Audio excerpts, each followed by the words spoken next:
Hello everyone, my name is Naomi. Welcome back to my channel. We've had a lot in the news going on lately, and there's been a lot with politics and a lot with civil unrest and a lot of evil going on, and even natural disasters are on the rise. So one's mind naturally would turn more toward preparing. I have always been a little bit of a prepper, trying to make sure that I always keep what we need in our house so that there is no emergency.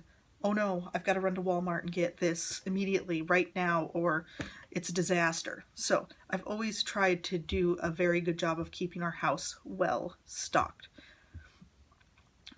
In August, we had that storm that came through the Midwest, and it had straight line winds and knocked out our power. And we here were without power for 6 days.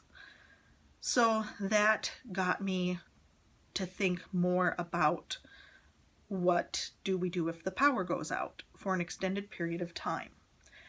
And so just before that storm, I had gone through all of our flashlights and discovered that the majority of the flashlights didn't even work anymore. I put new batteries in, and most of my flashlights were cheapy ones from Walmart though, so that was really no big surprise there. I really should invest in some good quality flashlights. We do have, I think, one big mag light out in the garage that takes them big D batteries. That's my husband's big, huge flashlight, and I believe that one works perfectly fine. But other than that, thinking about what do we do when the power goes out has been something I have been revisiting. So keeping flashlights and batteries in this house has always just not gone well for me. Having those camp lights, those solar camp lights that you would use in like a tent, that has worked fairly well for us. They seem to last okay, and they seem to do the job, and they seem to work very well for areas of the house where I do not want candles lit, like in my kids' bedrooms. I'm kind of strict about that. I know my kids are 18 and 15 and I should loosen up, but if you saw my daughter's bedroom, I get it. Teenage girls, right? Not all teenage girls, because I was not like my daughter in this way. She's one of those kids where everything she owns hits the floor. She's careless. She knocks stuff over and doesn't care. She drops stuff on the floor as she walks through. Like, you can tell when my daughter gets home from work because there's literally a trail of her stuff through the house. And then I'm, of course, hey, get your butt back in here. Pick this up. You stop dropping stuff on the floor and walking away and leaving it.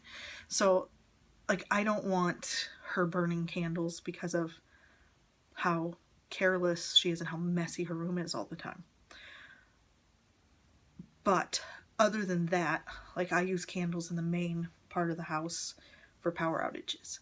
Now, the one big thing that I learned during this power outage was that we need a lot more candles. The power was out for 6 days, and I'd say we burned through about 6 candles. 5 or 6 candles, something like that, during this power outage. So it's approximately a candle a day. Now, I will admit it would have been less if I would have been here for part of the time and would have been around to tell my son not to burn 4 candles at once. But I was gone for part of this this power outage, so I just had to deal with what I dealt with when I got back home and just be happy. Now, my favorite candles to get are just the regular big pillar candles. They're usually fairly cheap. You can get them at Walmart. You can get like a set of them for, I think, $10. Hobby Lobby has this 2-pack of the plain ivory. You can get them in ivory or white, unscented. It's like $5.99 is what I paid for them.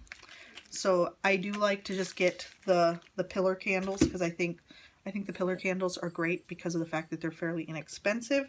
I do have a variety of candles. I like the ones in the jars already also. This one also I think came from Hobby Lobby. That's a good scent. Orange Dreamsicle.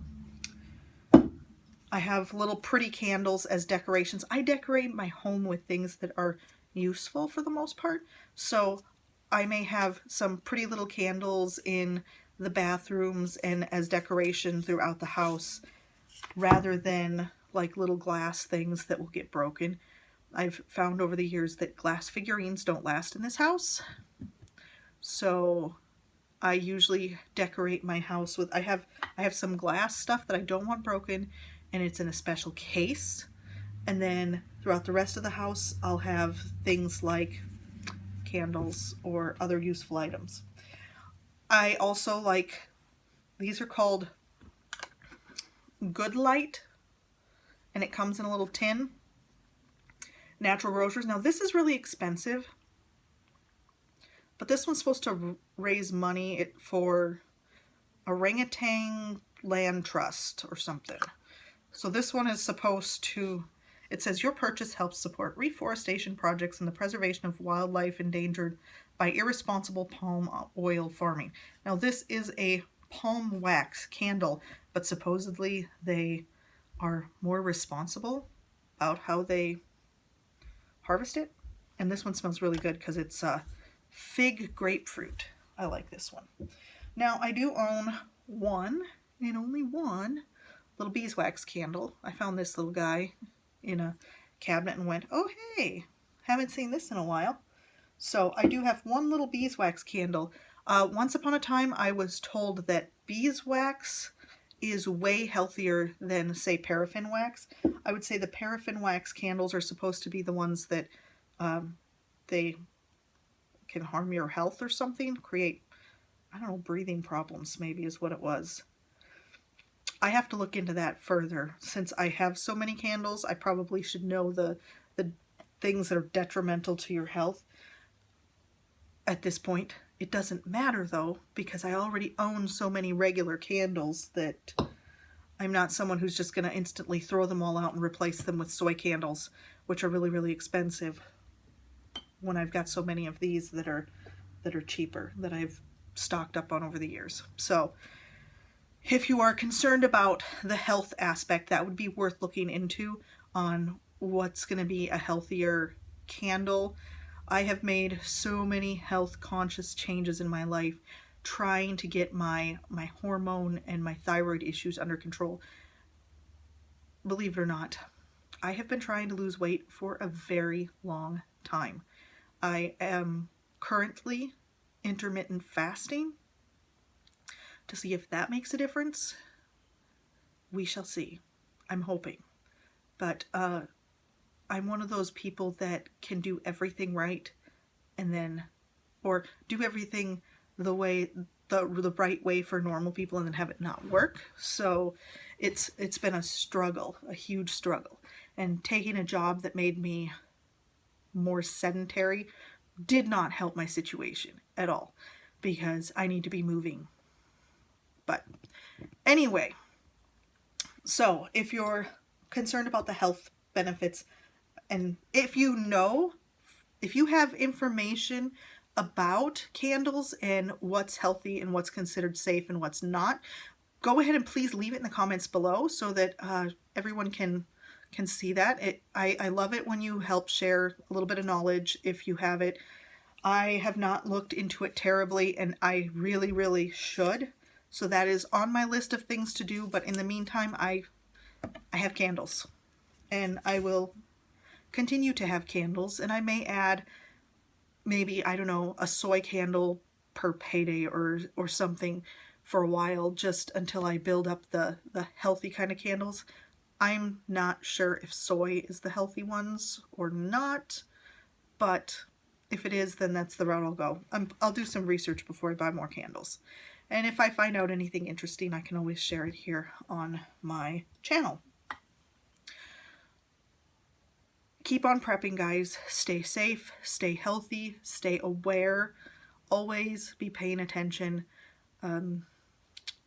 It's really, really a good situational awareness is a really, really good thing these days. And it's something that I have tried to pound into my children's heads. I have corrected my daughter on she used to do this thing with the earbuds and then the hoodie and the phone in the pocket, and she's walking along in the dark down the street and she can't hear her surroundings. She's got the hoodie pulled forward and she can't see anything. And then she comes walking up our street and I'm like, what are you doing? Get the earbuds out. You got to pay attention to your surroundings. You need to hear if a vehicle pulls up next to you. You need to know what's going on around you. So situational awareness, it applies more than to those situations where you're walking down the street. Pay attention to what's going on around you when you're in the grocery store, when you're in church, when you're driving through your neighborhood. Pay attention to things that are going on around you, because it is important to know for your own safety if there's something bad going on. And that's all I would have to say about that. So I will talk to you guys later, and I hope that you have a wonderful week.